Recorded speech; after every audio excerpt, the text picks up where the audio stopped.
Miarahaba antsika rehetra indray izay manaraka an'ity fandarana Zaray Mahasoa ity. Fandarana izay vokarintsika, vokarin'ny hetsika asa ao an'i Madagasikara ho fanasoavana sy fampandrosoana ny mpiara-belona amintsika. Dr Jean-Luc Ravelorimisy no nanomana sy manolotra ny fandarana ary fifaliana ho ahy no mitafa amintsika amin'ity mandritra n'ity fandarana izay maritra eo amin'ny antsasakadiny eo ity. Isika moa izany izao dia mbola ao anatin'ilay fandarana momba ny ireo dingana arahana raha te hianatra aty Etats-Unis.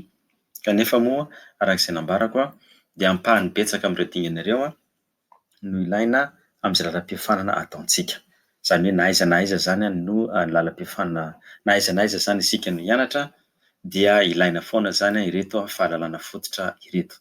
Fahalalana fototra ilay izy satria izay no mamaritra ny zavatra tokony atao, mamaritra manampy antsika fandraisana fanapahan-kevitra hoe momba ny lalam-piofanana izay tokony arahana, momba ny asa izay tokony atao sy ireo dingana arahana amin'izay rehetrarehetra izay. Mbola ao anatin'izay izany isika ary ao anatin'ilay dingana voalohany mitondra ny lohateny hoe fantaro aloha ny asa atao, fantarina aloha ny asa atao, izay ny asa tiantsika atao izany. Izay vao miresaka izany isika lalam-piofanana. Io izany averiko foana, betsaka moa izany ny petrakevitra na lalan-kevitra momba an'io. Misy izany lalan-kevitra anankiray hoe tena zava-dehibe aloha ny famantaranao ny lalam-piofanana, dia avy eo izany ianao manapa-kevitra inona ny fianarana arahana, inona ny asa atao, azafady, inona ny asa atao. Lalan-kevitra iray izay. Izay lalan-kevitra izay izany dia mametraka hoe ahoana moa no ahafantaranao izay asa atao raha tsy fantatrao akory aza ny fianarana tianao atao. Fomba fijery iray izay ny fahitako azy dia mandringa lavitra, mandringa be. Tsy mandringa lavitra tsy fiteny izany, fa mandringa be izay fijery izay. Mampandringa azy dia izao: ny asa dia misy ny asa, sehatr'asa izany tiako ambara, malalaka ny sehatr'asa. Fa moa ve ilay asa atao mifanaraka amin'ny maha anao, mifanaraka amin'ilay antsontsika hoe kara-panondronao. Io kara-panondro lazaiko io izany tsy ilay kara-panondro ilay ino moa izany ilay kara-panondro ilay nampalahelo dia misy ilay biometrika dia avy eo indray tsy biometrika dia avy eo indray dia averina indray tsy hay intsony ka tsy ilay kara-panondro iny izany resahako fa ilay mahanao anao mihitsy izany. Iza moa ianao, iza moa izaho, inona ny zavatra misy vidiny amiko, inona ny mahaliana ahy ary inona ny manavana anahy. Izay ilay lazaiko hoe kara-panondro. Ka na hianatra aza ianao andeha hianatra momba ny fifandraisana nefa ny mahanao anao, ny manavanana anao, ny mahaliana anao tsy mifandray amin'ny zavatra momba ny fifandraisana, dia inona moa izany ny asa ahitanao fombiazana amin'izany fifandraisana izany. Fa ny lalan-kevitra anankiray izany izay arahantsika, izay maharesy lahatra ahy ary voiziko, ampianariko ary koa ampiasaiko amin'ny sehatra izay hiasako dia hoe mamantatra aloha ny karazana asa tiana atao. Ary ilay famantarana karazana asa tiana atao dia mifototra amin'ilay kara-panondro mahanao anao. Ilay kara-panondro lazaiko eto izany dia valin'ireto fanontaniana telo manaraka ireto. Fanontaniana voalohany dia hoe inona ny zavatra misy vidiny aminao. Ny zavatra misy vidiny aminao izany dia ilay lalam-piainana arahanao, izay ahitana taratra ny filamatra ambony indrindra eo amin'ny fiainanao. Inona ny misy vidiny aminao? Manampy olona, manao asa soa, mikarokaroka, fiantrana, fandrosoana, fangoronan-karena, fanararaotana. Ilay misy vidiny, soatoavina daholo izany. Io moa izany ilay soatoavina ohatran'ny hoe tsara amin'ny filaza satria izay soa izay ilay izy. Asa ratsy toavina angamba izany izao raha vao ohatra ka tsy soa.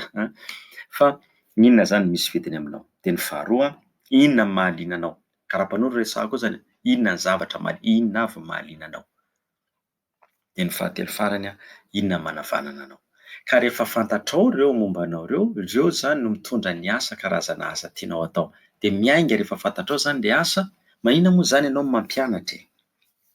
Fanontaniana mipetraka amiko izany izay, maninona ny mampianatra? Maninona ako no mitantana orinasa? Mipetraka amiko izay fanontaniana izay izany.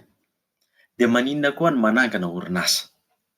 Izay rehetra izay izany ao anatin'ilay ataontsika hoe kara-panondro. Ka rehefa fantatrao izany ny mahanao anao izany ilay kara-panondronao, mampiavaka anao, dia miainga avy amin'iny amin'izay isika no mamantatra amin'izay hoe ilay lalam-piofanana tokony arahana.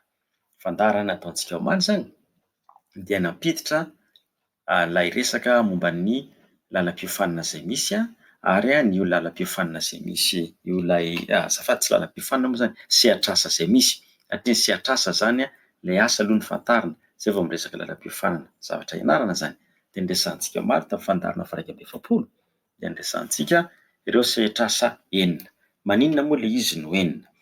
Tsy hoe le enina zany dia isa mazika io isa mahagaga.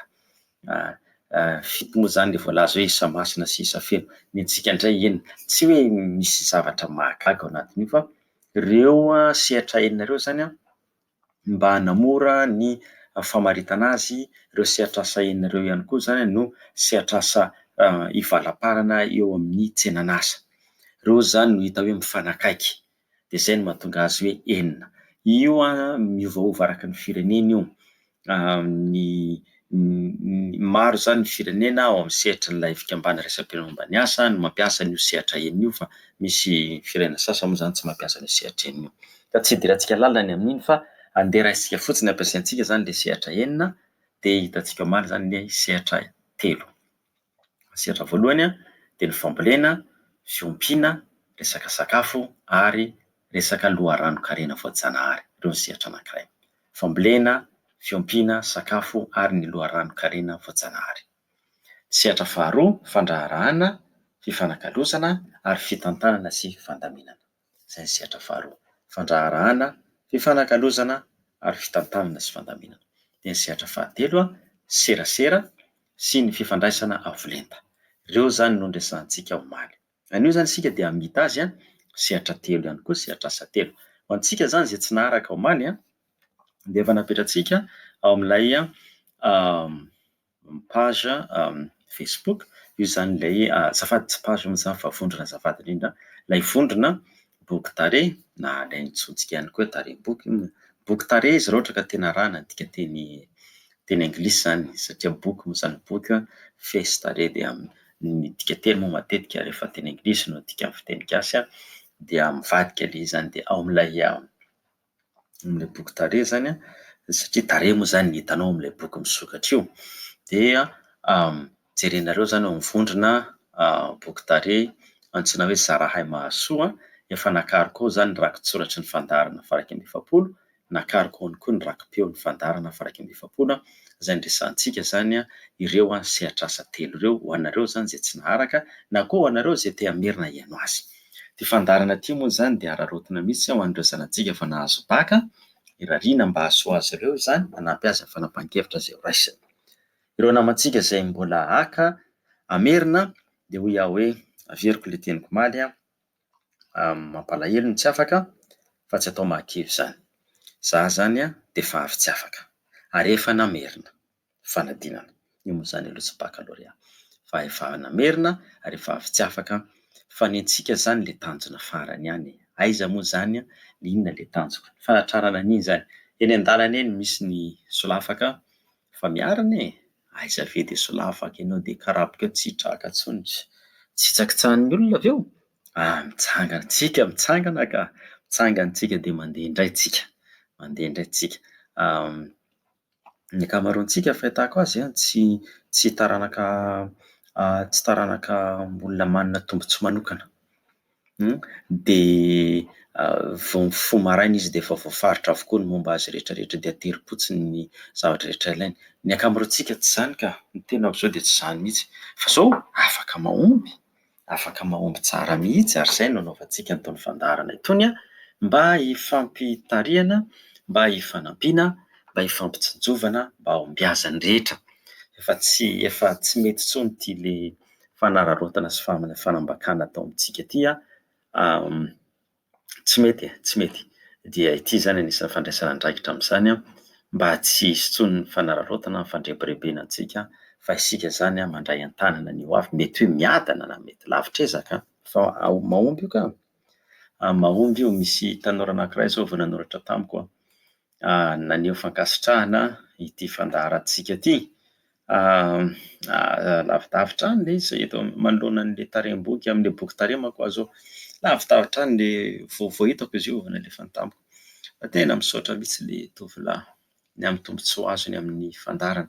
Hitantsika eo raha ohatra ka ho hita le izy eo am-panaovana fandarana io, sika dia ho vakiako aminareo fa dia tsorina fa tena tonina mihitsy ny foko namaky an'le izy. Tena io zany le hoe faly, tena faly mindramiko ity faly aho, tena faly zay moa le fity tena faly.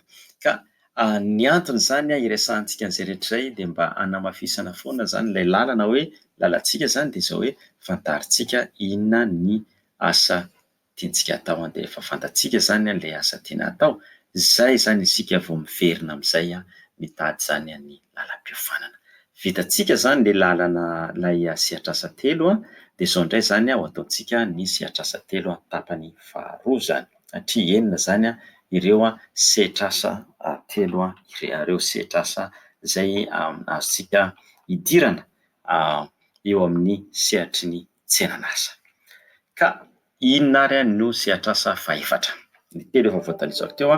Ny sehatr'asa fahaefatra zany dia ilay antsoina hoe injiniera, asa vaventy sy taozavatra ary teknôlôjia. Injiniera, asa vaventy sy taozavatra ary teknôlôjia. Ireo olona ireo zany ny zavatra tsy ilay olona moa zany fa ilay sehatr'asa ireo zany, ny zavatra atao amin'ireo sehatr'asa ireo dia famoronana. Azafady famoronana, fanamboarana fitaovana, sehatra, vokatra, fanamboarana ny zavatra ilaina eo amin'ny fiainana andavanandro. Ireo olona ireo ihany koa mety manao sary, mety manao ny drafitra fanorenana, mety manao ny endrika, mety manao ihany koa ireo izay hitarihana ny maso amin'ny fampiaingona ny trano na ny fiara na ny tanàna. Ireo olona ireo ihany koa, ireo sehatr'asa io azafady, ireo sehatr'asa ireo ihany koa no manao an'ireny fitaovana maro samihafa, kirakira ilaintsika eo amin'ny fiainana ireny. Ohatra fiarakodia, ohatra ny fitaovana rehetra ao an-tokantrano, izay zany io sokajy io. Io sehatr'asa io dia misy ifandraisana ihany koa amin'ny famokarana fitaovana tsapaitanana, famokarana hevitra ihany koa, izay hevitra izay hiaingana hanaovan-javatra. Dia io sehatr'asa io ihany koa no mifandray any amin'ny resaka resahantsika hoe fampiasana an'ilay fitaovana tafiditra anatin'izay ohatra ny familiana, tafiditra ao anatin'izay ihany koa ny fitantanana, tafiditra ao anatin'izay koa ny fandrindrana. Raha miresaka zany isika eto hoe familiana dia familiana fiarakodia ohatra zany, familiana ihany koa ny fiarandalam-by tahaka an'izany ihany koa ny fibaikoana ny fiaramanidina na ny familiana ny fiaramanidina. Mety ho gaga antsika fiaramanidina moa zany tokoa moa avidy sa baikoana, dia io moa zany manamory fiaramanidina. Zay zany no fomba fiantsontsika azy. Ireo zany le sehatra ireo, misy efatra izy io ao anatiny ao. Io zany le hoe fanaovana drafitra sy fampiaingona ary fanorenana. Io zany ny architecture sy ny construction ho anareo izay mila teny farantsay azahoanareo handray hevitra. Dia tafiditra anatin'izay ihany koa ilay fanamboarana, miainga avy amin'ny taharo, amin'ny singa izay misy hita maso na koa singa tsy hita maso fa lafiny mampiasa ny teknika sy ny fampifangaroana, fampivadiana, fanambarana ny singa misy mba hanamboaran-javatra anankiray. Sehatra fahatelo ny zanaka ny ampaha moa zany, tsy sehatra moa satria sehatra no lazaintsika teo fa ilay sampana ao anatin'io sehatra io zany ny lafiny siansa, ny injiniera, ny teknôlôjia, ny kajy sy ny fizika. Ary ny farany tafiditra anatin'izany ny fitaterana sy ny fizarana, fanapariahana, fitaterana sy ny fanapariahana, ary indrindra ny fandrindrana, ny fanapariahana vokatra. Transport, distribution ary logistique. Ny fandrindrana, ny fanapariahana na io vokatra na io entana, na io koa zany ny famindrana sy ny fitaterana olona sy entana ary koa izay vokatra mifanerasera amin'ny fanakalozana eo amin'ny tsena. Zay zany le sehatr'asa anankiray, injiniera, fanamboarana sy fanolokoloana ary koa teknôlôjia. Ny sehatr'asa fahadimy dia miompana indrindra amin'ny lafiny fahasalamana sy izay rehetra momba azy. Siansa momba ny fahasalamana, siansa teknôlôjia momba ny fahasalamana. Zay zany ny sehatra fahadimy sehatra asa fahadimy zany momba ny siansa, momba ny fahasalamana, siansan'ny fahasalamana sy ny teknôlôjia mifandray amin'izay. Io moa ny asa amin'io amin'io tsena io zany dia zay rehetra momba ny fahasalamana, fisorohana ny aretina, fitsaboana ny aretina. Mifandray ihany koa amin'ny fahafatesana satria zay moa ataona fa zay moa zany le fiainana mifandray amin'ny fahafatesana ihany koa zany izy. Ka ny zavatra rehetra momba ny fahasalamana, na io zany fisorohana aretina, fitsaboana aretina, rehefa tonga moa ny tsy mety ka tonga amin'ny fahafatesana dia ny zavatra rehetra mifandray amin'izay.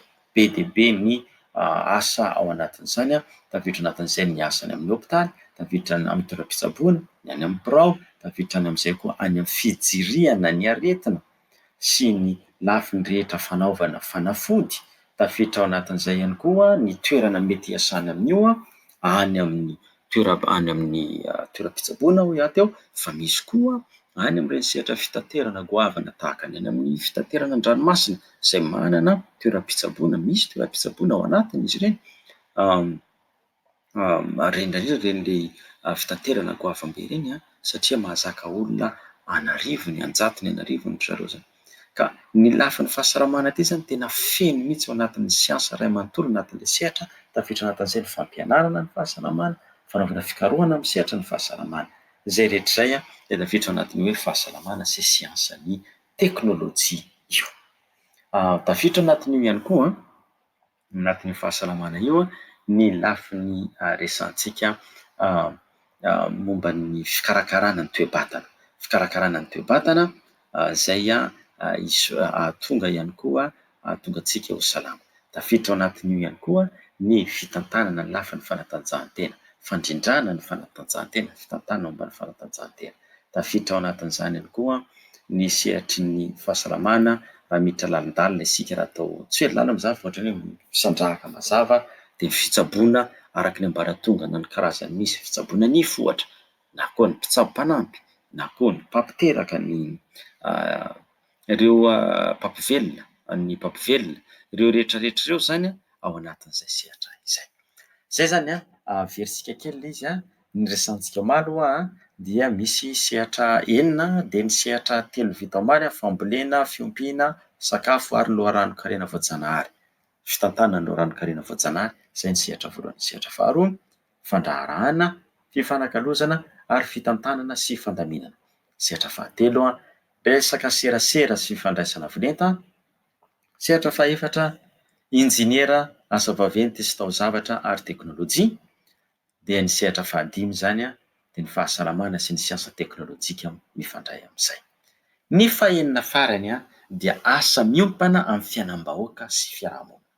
Zay zany ny fahaenina farany, asa miompana amin'ny fiainam-bahoaka sy ny fiarahamonina. Io zany sehatra iray izay tsy tena mbola voatrandraka tsara any amintsika, tsy tena mbola voatrandraka tsara io zany any amintsika. Ny antony fiheverako azy dia saika bahana ny sehatra ireo ilay antsointsika fiarahamonim-pirenena na reto ilay fikambanana tsy miankina amin'ny fanjakana, na ireo zany ilay antsoina hoe ONG. Saika bahana an'io zany izy io any Madagasikara dia saika mitambatra ao anatin'ireny mpanao fanampiana ireny. Fa mihoatra lavitra an'izany io, mihoatra lavitra an'izany no resahan'ity sehatra anankiray ity. Ity sehatra iray ity zany dia miompana indrindra ny zavatra atao ao amin'io sehatra asa io zany dia miompana indrindra amin'ny lafiny rehetra izay fampandrosoana ny olona mivantana, ny fiainana zany, ilay maha olona mivantana. Dia misy sokajy efatra eo zany izy io. Voalohany dia ny fanabeazana, fampianarana ary fanofanana. Fanabeazana, fampianarana ary fanofanana. Io zany ilay famolavolana ny olona, famolavolana ny saina, famolavolana ny fanahy, famolavolana ny lafin'ny fiarahamonina mba hahatonga an'ilay olona zany handroso. Tafiditra anatin'izany zany ny fampianarana mivantana any amin'ny efitra fianarana. Tafiditra anatin'izany koa ireny ilay olona mampanao fanofanana ireny na ilay olona mpitary-dalana amin'ny zavatra tokony atao hitondrana ny fiainana. Ireo ihany koa ilay olona miasa any amin'ny tranom-boky, na ireo zany koa ilay mpampianatra mazava amintsika, mahazatra antsika, na koa ilay talia-tsekoly zany. Ny sokajy manaraka ao anatin'ity ilay fampandrosoana maha olona ity mety ho gaga ianareo fa any ny toerana misy azy dia ny asa, ny sehatra asa misy ny fitantanam-panjakana sy ny raraham-bahoaka. fitantanam-panjakana sy ny raharaham-bahoaka. Io zany le resaka hoe fitantanana gouvernemanta. Io anie tena fianarana mihitsy izy io fa tsy izay olona rehetrarehetra te hitondra aty de mitondra de de de aleo nareo manohy azy. De asa de tsy mahagaga tsy mahagaga satria misy zavatra ianarana anie izy io e. Fa ny raharaha koa moa zany le nianatra koa zany tsy mahita rirany amin'le fidirana any amin'le fitantanana. Eo manko manahirana any amin'ny raha fiarahamonina any amintsika e. Tsy maintsy zay fahatsoralahy moa zany sy fahatsoravavy reny no mitondra. De avy eo mampalahelo fa midona amin'ny rindrina avy eo. De isika mianakavy no sahirana. Fa sehatra asa mihitsy io ny lafin'ny fitantanana, ny fanjakana, ny gouvernemanta sy ny raharaham-bahoaka. Ny raharaham-bahoaka ny lafin'ny fandrindrana ny raharaham-panjakana. Tena sehatra goavana io ary betsaka asa ho an'ny olona. Tafiditra anatiny io koa le ho an'ny olom-pirenena zany tafiditra anatiny io koa zany ny asa any amin'ireny maso ivoho izay misolo-tena ny fanjakana na le firenena anankiray. Ny sokajy fahaefatra dia ilay antsoina mihitsy hoe asa mivantana ho an'ny olona, ho an'ny maha olona. De io zany le fitsinjovana an'ireo olona izay fitenitsika moa zany ny angaran'ny vintana. Misy aloha zany tena niangaran'ny vintana fa misy koa ny tena natao mihitsy mba hiangarany. Fanararaotana be dia be tsy marary mihitsy mifoha isaky ny maheno vaovao hoe natao an'izao indray hono ny tarehy an'anona. De nisy an'izao indray hono ny tarehy an'anona. De ianao zany lasa eritreritra hoe fa tena tsy maintsy zany ve izy ty e? Tsy azo atao mihitsy ve raha tsy misompatra ny afy e? Tsy maintsy zany. De ohatr'izay zany ity asa ity, mijily ity sehatra asa ity, mitsinjo an'ireny le olona hiaran'ny tsirariny hiaran'ny fanararaotana ireny. De indrindrandrindra koa zany sehatra mikarakara ny ankizy sy ny vehivavy, mikarakara an'ireo olona sembana ary mikarakara koa zany an'ireo be antitra na ireo ilay sokajy antsointsika hoe mody masoandro. Reny dia sehatra manokana mihitsy, sehatra asa manokana izay tokony hidiran'ny fanjakana lalina. Any amintsika moa zany reny olona reny dia atao mitsorom-bala reny vao olona reny mampalahelo le izy. Fa mizoma olona dia tsy tokony izay mihitsy no fipetrany. Tafiditra anatin'io sehatra maholo ihany koa ny fikirakira ny fikarakarana ny lafin'ny fahoriana. Ny mbola tsy tena tafiditra lalina amintsika le izy efa misy manao maro ihany fa eo amin'ity sehatra fikarakarana ny fahafatesana ny lafin'ny manao fandaminana rehetra ary indrindrandrindra ny fanomezana tari-dalana fitaizana fitsaboana an'ireo olona izay tratran'ny rarin-tsaina izay mety mivadika ho aretina izay miatra amanaina mihitsy. Ary ny fahaefatra ao anatin'ity sehatra anankiray izay miompana indrindra ny asa miompana amin'ny fiainam-bahoaka sy ny fiarahamonina ity zany amin'ny fampandrosoana maha olona dia tafiditra anatin'io zany ny lafin'ny lalàna, ny fitandroana ny filaminam-bahoaka, tafiditra anatin'izay ny sehatry ny fonja ary indrindrandrindra ny lafin'ny fandriam-pahalemana. Izay tantara tsy manatsara izay tena mampalahelo mitranga any amintsika. Isan'andro dia maheno vaovao ianao, misy an'izao indray ny olona moa misy koa manoratra teo tena mba vonjeo izay dokotera efa tratra an'izao. Ianao ve mba afaka mba mampakatra, mba mizara feo, mba mampakatra amin'ny fitarainana fa tena nasiany dahalo tarehy indray, nasiana an'izao indray. Io moa zany asa aiza ho aiza zao le fitaovana nolazaina fa ho avy iny fa dia miandry tena andrasana mihitsy le izy. Mampalahelo. De io zany sehatra ao anatin'izay le hoe fampandrosoana ny fiarahamonina izay. Reo zany ilay sehatra enina. De le fanontaniana zany, rehefa hitantsika zany ireo sehatra enina ireo rehefa fantatsika, averintsika zany izy reto avy zany le sehatra enina: fambolena, fiompiana, sakafo ary loharanon-karena voajanahary. Izay ny sehatra voalohany. Sehatra faharoa: fandraharahana, fifanakalozana ary fitantanana sy fandaminana. Sehatra fahatelo: serasera sy fifandraisana avolenta. Sehatra fahaefatra: injiniera, asa vaventy sy taozavatra ary teknôlôjia. Sehatra fahadimy: sehatra momba ny fahasalamana, siansa teknôlôjika mifandray amin'izay ary ny sehatra fahaenina farany dia asa miompana amin'ny fiainam-bahoaka sy ny fiarahamonina ho fampandrosoana ny maha olona. Ireo sehatra enina ireo zany dia miteraka sokajin'asa 6. De le sokajinasa eny amby folo zany a misandrahaka ao anatin'ireo sehatra inareo zay tsy ho resantsika androany zay. Fa ny antony resahana an'ity zany de ao anatin'ilay fijery hoe iza am'ireo sehatra ireo zany no heverinao fa tianao hidirana. Iza am'ireo sehatra ireo zany no heverinao fa tianao hanaovana fivelomana, asa hivelomana. De avy miainga avy ao anatin'izay am'izay isika no miditra mijery hoe inona ary lay lalam-piofanana tiako arahana. Eo zany nareo zany de hiteny hoe mbalazao indray ary le faha enina amby folo. Mbola ho avy ihany isika fa ny any aloha dia fantaro hoe iza am'ireo enina anontany saintsika teo ireo zany ny andrin'ny sainao. De tohizantsika indray le fandarana amanaraka.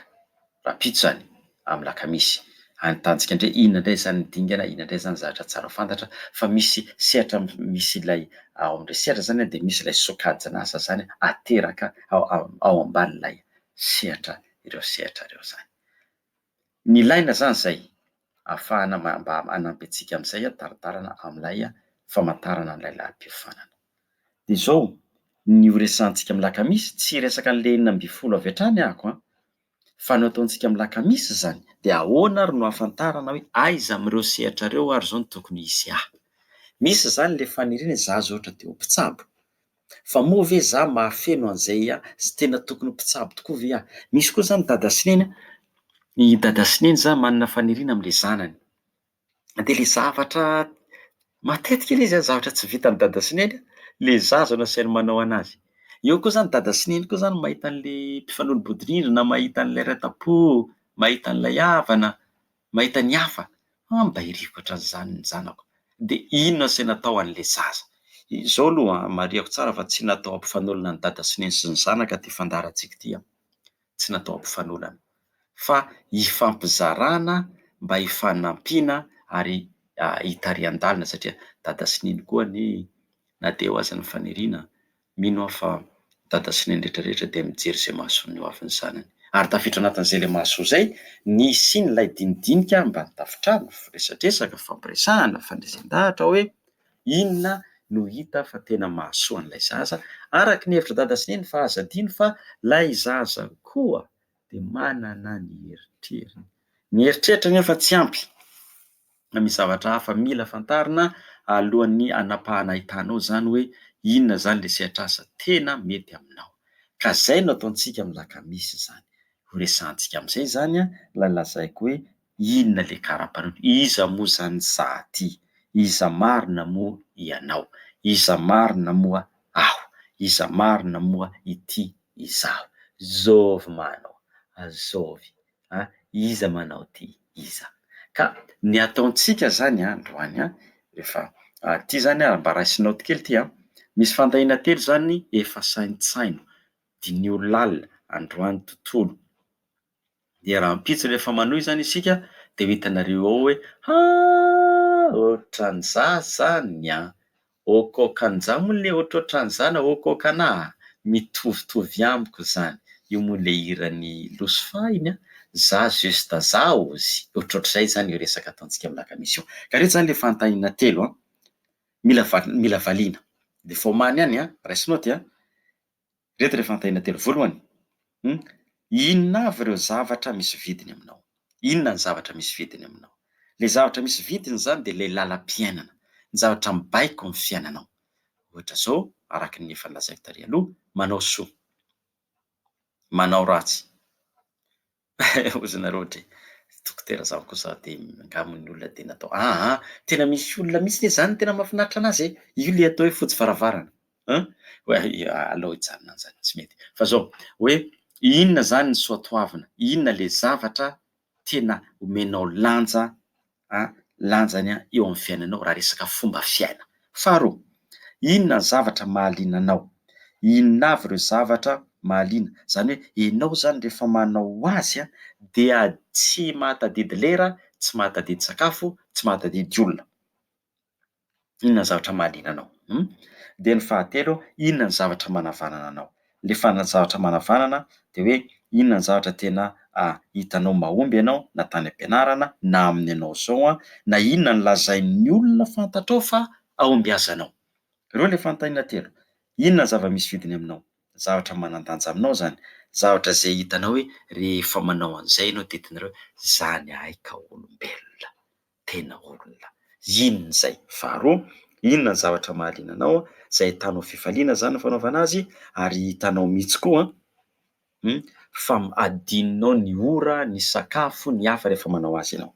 Ary ny fahatelo de ny zavatra manavanana anao zavatra hay ary koa zany re zavatra henonao zay resahan'ny olona fa tena mampiavaka anao. Valeo ireo fanontaniana telo ireo, omaniny ny valin'ireo fanontaniana telo ireo, ireo no resahantsika amin'ny lakamisy. Omeko anareo amin'izay ilay sokajy, eo amin'izay tsika mahita hitako le izy. Za zany ohatrohatran'izao. Ka raha ohatrohatran'izao zany ako, ity zany ny sehatr'asa tokony hidirako. De rehefa ity zany sehatr'asa tokony hidirako, de ity zany karazan'asa tokony ataoko. Arao tsara, sehatr'asa ery ambony, karazana eo ambany. Ity zany karazan'asa tokony ataoko. De rehefa fantatro ny karazan'asa tokony ataoko, inona amin'izay ary ilay lalam-piofanana mifanaraka amin'izay. De rehefa fantatro ny lalam-piofanana mifanaraka amin'izay, aiza amin'izay ary za no andeha hianatra. Zay le izy. Asa raha azontsika tsara. Veriko valiana zany le fanontaniana telo, omaniny ny valiny zavatra misy vidiny aminao zavatra mahaliana anao de ny zavatra manavanana. Rehefa fantatra zay de mifandray io zany avoakantsika amin'io amin'izay ny sehatr'asa tokony hisy hidiranao. Le sehatr'asa enina takeo de enina andresantsika iny. Rehefa iza amin'ireo enina ireo no mifanaraka amin'le kara-panondronao. Rehefa miainga avy eo amin'izay zany tsika de miditra indray sika zany midina amin'ilay antsointsika hoe karazan'asa atao. Satria ao anatin'le sehatra enina de misy karazany enina amby folo, sokajiny enina amby folo. De rehefa fantatsika amin'izay zany zay de hoe inona ny lalam-piofanana mifanaraka amin'izay. Rehefa fantatsika indray lalam-piofanana mifanaraka amin'izay dia aiza aho no andeha hianatra. Zay le fandehany. Ka zao efa tapitra ny lera fa nanaovantsika azy zany ohatrany tsy mety raha tsy mba milaza vatsim-pianarana fa io zany ny hitako hoe mahaliana ny maro de ity zany misy vatsim-pianarana, misy fianarana maimaimpoana momba ny fitantanana fatao amin'ny ampitain-davitra, ataonao amin'ny interneto avy any Kanada no manolotra n'ilay fanofanana dia anjery manontolo anankiray any Kanada, any Montréal no manolotra azy HEC any Kanada no manolotra azy maimaimpoana io ho apetratsika eo le izy. Efa nanomboka tamin'ny volana oktobra ny fianarana, mifarana amin'ny fahatelopolo ny volana janoary. Totaly ny ora ilainao hamitana azy de 5.0 ora. De any Toronto, any Montréal Kanada io azonao arahana de manana safidy ianao manaraka maimaimpoana n'ilay fanofanana momba ny fitantanana. De raha ohatra ianao zany te hahazo an'ilay certificat la iprofo dia misy vola alohanao 520 euro no alohanao amindry zareo de azonao an'ilay certificat. Ohatra moa zany ianao tsy te handoa vola fa te hanova fahalalana dia ataovy le fianarana, mila internet matanjaka fotsiny no ahafahanao manao azy. Safady diso le teniko, $520 fa tsy 520 euro. Aiza indray ny toerana ahitana vatsim-pianarana be dehibe no manoratra an'io amiko dia hovaliako efa nisy napetrako ao amin'ny tarem-bokintsika ao amin'ilay hoe Zarahy Mahasoa fa ty anankiray ty indray zany omeko anareo androany dia lay antsoina hoe Mina 7 teboka net. Mina 7 isa 7 to de isa 7 fotsiny fa tsy hoe FETO fa isa 7. MINA isa 7. MINA isa 7 teboka. NET le T eto zany ohatrany hoe tany, teny, tofoka. Ya, Mina 7 teboka net NET.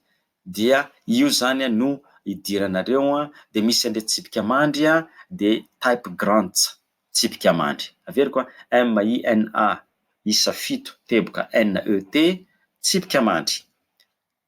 TYPEGRANDS.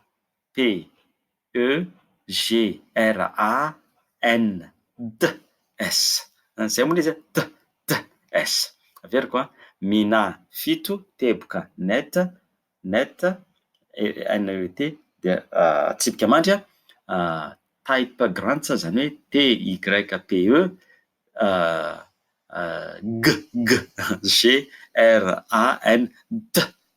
Zay le nianarana azy tany amin'ny karabola. Isika indray mandala ny fiteny malagasy isika ka io dia irariantsika mihitsy io teny malagasy io.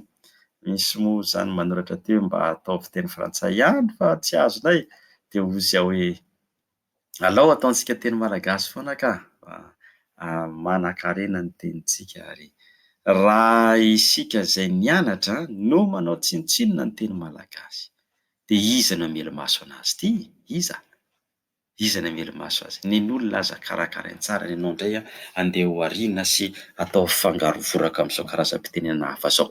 Ka iny fonoteny iny fa miala tsiny dia io zany idiranareo dia amin'ny teny farantsay zany io le fikarohana io mpanera izy io, mpanera vatsim-pianarana izy io.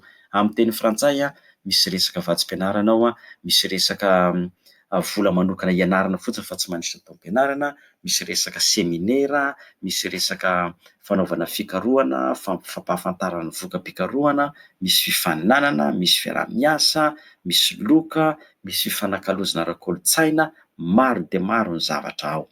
Dia midira ao ianareo, ao nareo mitsipona, ao nareo mitady. Fa tsoriko fa tsy arako le olona mangataka manoratra hoe za te hianatra filôzofia, misy vatsim-pianarana ve?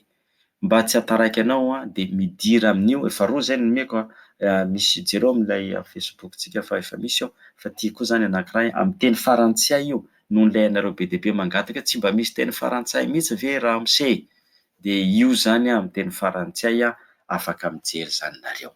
Ny hamaranako azy zany dia nilazaiko teo misy tanora ity zany izao nanoratra taty amiko, nisaotra izy tamin'ny fanarahana ny fampianarana izay ataontsika, fanofanana izay ataontsika satria efa matetika moa izany manao an'ity fanofanana ity tany an-tanàna fa izao moa izany ilay izy vao tena izao tsika vao misiatry ny radio izany.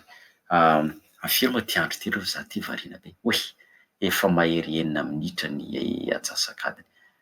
Alay fitaiko anengany ka tsy menomenona amiko rahalahy fidèle. Aleo vitaina aloha iray ity dia manaraka amboarina le izy. Le rahalahy ity zany izy tsy nahazo vatsim-pianarana fa torohevitra tao indray no azony, fa izy tsy nahazo vatsim-pianarana dia andeha hovakiako aminareo le izy. Ny antsika moa zany ezahana foana atao mazava ny resaka sy ny tatitra dia izao no lazainy hoe fankatelemana. Izaho aloha tsy nera taminy namaky anazy ity fa mazava ho azy fa tsy tononoko ny anarany satria izaho tsy nera taminy sao dia tsy mety satria tsy nahazoako alalana fa vakiako fotsiny fa tsy lazaiko ny anarany. Fankatelemana nalefa tamin'ny faha 9 volana oktobra tamin'ity taona ity tamin'ny 9 sasany maraina. Miarahaba dokotera, fantatro fa tena sahirana tokoa ianao kanefa soratako ihany raha sendra hitanao. Ny tena marina dia te hisaotranao be dia be tokoa ny amin'ny sorehetra vitanao amin'ilay tanora malagasy sy izay mbola ho ataonao. Raha tsaroanao tao amin'ny AKU Auditorium Elisa, toerana anankiray izy io ao Antananarivo, tao amin'io AKU Auditorium Elisa no nahafantarako anao. Tena nandray am-po tokoa ny torohevitra aho, indrindra fa ilay fijoroana vavolombelona nataonao mikasika ilay hoe raha alefany ihany ianao mandehana fa tsy ho very faty ianao. Io moa izany izy fanontaniana atao hoe ahoana izay tsy manam-bola nefa izay te hianatra any ampitan-dranomasina dia izaho moa nanome ohatra tao amin'ny baiboly sy ny zavatra niainako. Izaho moa izany kristianina tsy maminatra amin'ny teny izany dia nazavaiko tsara fa raha alefan'Andriamanitra any ianao dia mandehana mba tsy ampy aza ny antomanana fa tsy havelany ho very faty ihany ianao. Tena moa izany avy any Antsianaka dia fiteny misy very faty. Raha alefany ihany ianao mandehana fa tsy ho very faty ihany ianao. Dia noraisiko am-po izany, manohy zany mamaky ny taratasiny, noraisiko am-po izany ary nitolomako am-bavaka mba ho tanterahan'Andriamanitra amiko ihany koa. Voninahitra ho azy irery ihany fa vita soamantsara amin'ny masterako na dia tsy nanana vatsim-pianarana aza izaho, fa tena marina tokoa fa no tanterahan'Andriamanitra tamiko tokoa ilay hoe tsy very faty ihany ianao. Mety ho avy ny fotoana iainantsika ny Madagasikara ka anao fa mila ampianarana ianao. Vonona hijoro vavolombelona aho raha tafaraka any isika amin'izay fotoana izay. Raha tonga moa ny tompo dia any amin'ny rahona lanitra tantaraiko anao ny fanandramana. Efa vita tokoa ny masterako, andalam-pitadiavana asa ankehitriny, efa nahita aho ankehitriny, raha sitrapony dia hanomboka ny alatsinainy fa 10 volana oktobra izao mba hatsarovy am-bavaka. Nefa manerana master iray hafa koa aho ka ho ataoko à distance izany miaraka amin'ny asako. Moa misy vatsim-pianarana azoko angatahana ve? Dia ampitranao moa izany ny baraingo dia ao anaty fonteny eto frantsa ihany ilay université. Dia fanamarinana manokana, tsaroako eto ilay ianao nivavaka ho ahy tao aorian'ny fivorian'ny AKU teny Anosizato. eo am-piandrasana ny valiteninao misaotra iram-po hiaro anao sy ny fianakavianao anie ny tompo ary manonona fiadanana ny tompo ho amin'ny tokantranonareo efa mianaka voninahitra ho azy irery ihany ampanajana dia ny anarany manomboka amin'ny te zokiny te ihany koa ilay rahalahiny ary fantatro tsara ilay rahalahy sy ny rahalahy dia io zany ho ahy dia tia mahafinaritra ahy miteny an'ity fa tena faly aho faly ary tena faly fa voninahitra tokoa an'Andriamanitra fa dia izao mahafaly ny ohatran'izao dia misaotra ny te nandefa an'ilay izy hofaniako izy ity misy mivatsim-pianarana ka misy fandraso fanoratra any aminao tsy haiko raha mahino rahalahiny amin'izao efa dary zalahy reo manko efa dà izay asa raha mahino zareo any Madagasikara fa ny rahalahy teo moa zany any Frantsa fa dia mahafinaritra tokoa ka dia isaorana be dia be izy misaotra anareo rehetra izay naraka ny fandarana hatramin'ny farany mihoatra be ny fotoana hifonana tompoko lahy na dia hifonana tompoko vavy na dia izany aza isaorana ihany koa isika misaotra ny teknisianina nampita ny feo ny asa hetsika ny Madagasikara ny hetsika asa ao any Madagasikara azafady ny hetsika asa ao any Madagasikara no nanao ny namolavola ny fandaharana ary ny tenako no nanoatra azy Dr Georges Karavela misy mankasitraka indrindra amin'ny manaraka indray Samuel Velona samy tain'Andriamanitra misaotra tompoko